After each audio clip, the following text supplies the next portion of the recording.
She didn't know his name. She never saw his face. But at 2:17 p.m., driving alone on a long stretch of highway, a woman felt an overwhelming need to pray for a stranger she couldn't see and couldn't ignore. 20 minutes later, a car would be wrapped around a guardrail just miles ahead. And somehow, the man inside would survive. Elena Moore had driven this highway dozens of times. It cut straight through farmland and low trees, a gray ribbon stretching farther than the eye could comfortably follow. Mile markers passed in steady rhythm.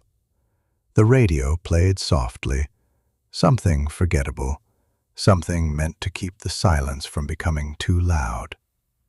She was on her way back from visiting her sister. Nothing emotional, nothing heavy.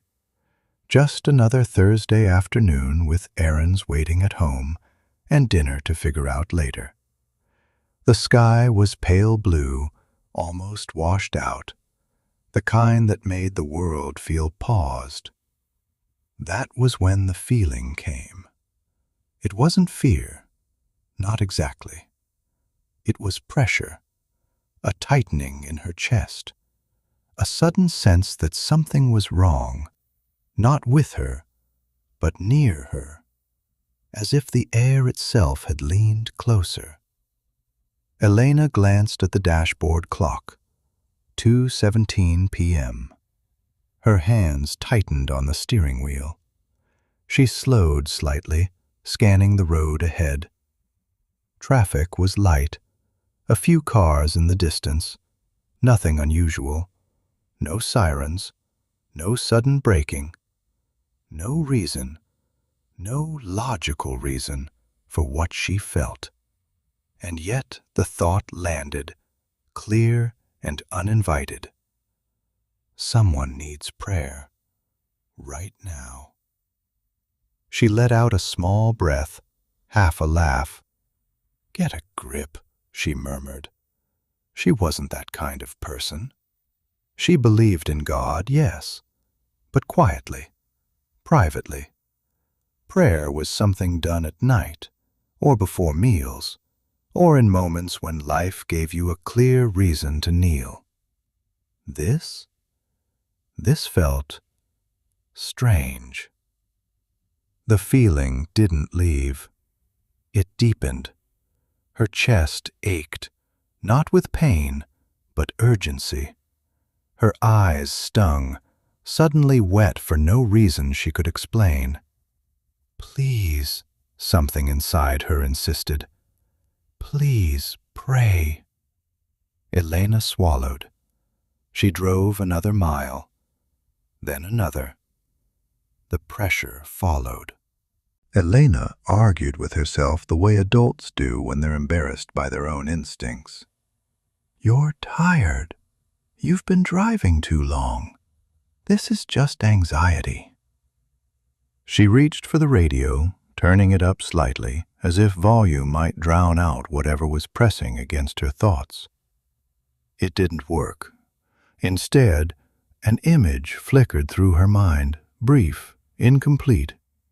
Not a vision exactly, more like a suggestion. A car, spinning, metal screaming. Her breath caught. She shook her head, forcing herself to focus on the road. "I don't even know who I'd be praying for," she said out loud, trying to sound reasonable. "This is ridiculous." And yet, another wave hit her, stronger now, insistent. Just pray. Her foot hovered over the brake. She checked her mirrors, slowed, signaled, pulled onto the shoulder.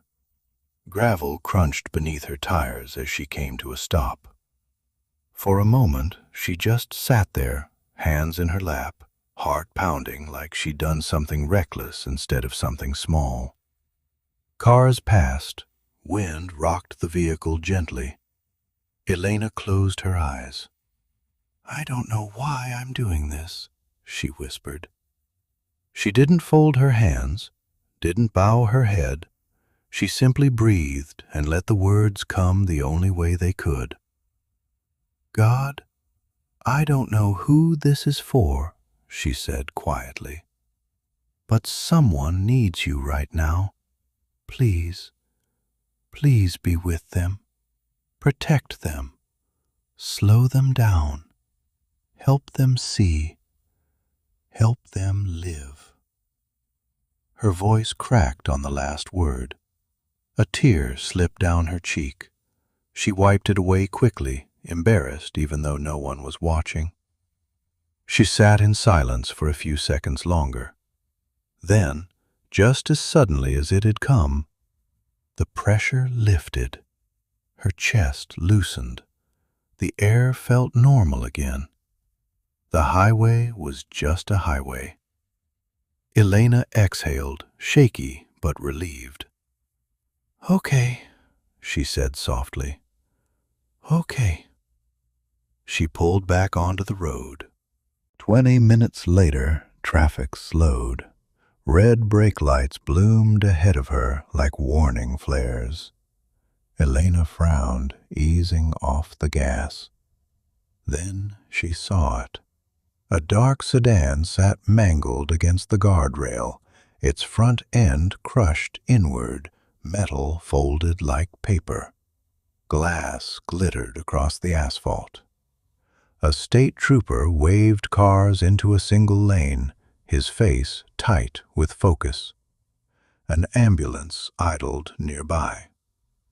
Elena's stomach dropped. As she passed, her eyes were drawn to the driver's side window, shattered, bent outward.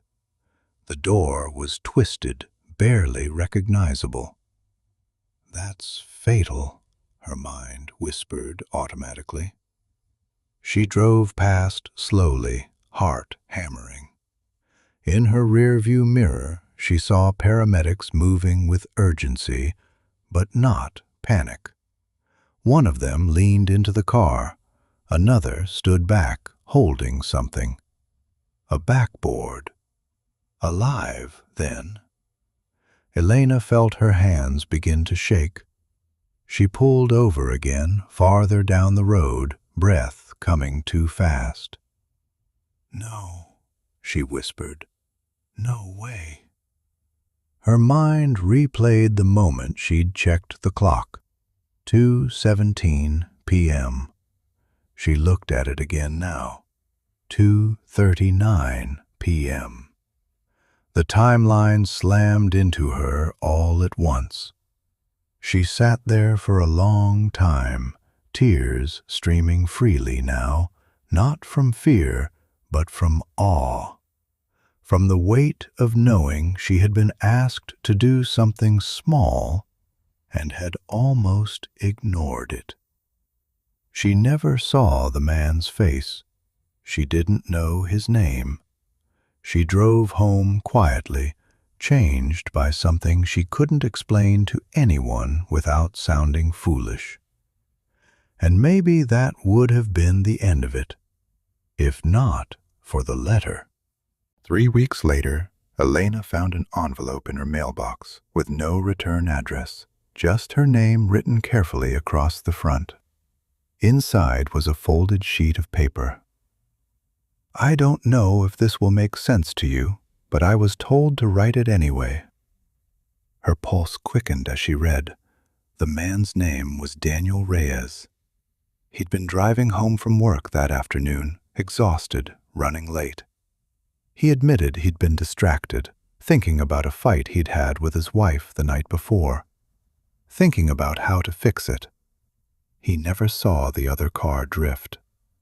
The impact should have killed him. The trooper told him so later. But just before it happened, Daniel wrote, something strange occurred. I felt this overwhelming calm, like time slowed down. I heard myself say, God, help me, even though I don't pray. He woke up in the hospital with broken ribs, a concussion, and a doctor shaking his head in disbelief. A nurse asked him if someone had been praying for him. Elena's breath caught. She said people don't usually survive crashes like that, not without something else going on. Daniel didn't know how the nurse got Elena's name, only that the state trooper had mentioned a woman who pulled over nearby around the same time, shaken and crying. "I think she felt it," the trooper had said. Daniel closed his letter simply. "If you were that woman, thank you. I'm alive because someone listened." Elena pressed the paper to her chest. She didn't cry, she just sat down and breathed. Elena never met Daniel. They exchanged one short note after that. Enough to know he healed. Enough to know he went back to his family. Enough. She didn't start pulling over for every strange feeling. She didn't become someone who chased signs or looked for meaning in every coincidence. But she did change one thing. When the quiet nudge came, rare, gentle, unmistakable, she listened. Because sometimes faith doesn't look like certainty. Sometimes it looks like pulling over on the side of the road, feeling foolish, and praying for someone whose name you'll never know until you need to. And sometimes that's enough. Sometimes the most powerful prayers are the ones whispered without understanding, only obedience. If this story moved you, like, share, and follow Lanes and Lanterns for more moments where timing, faith, and unseen connections intersect.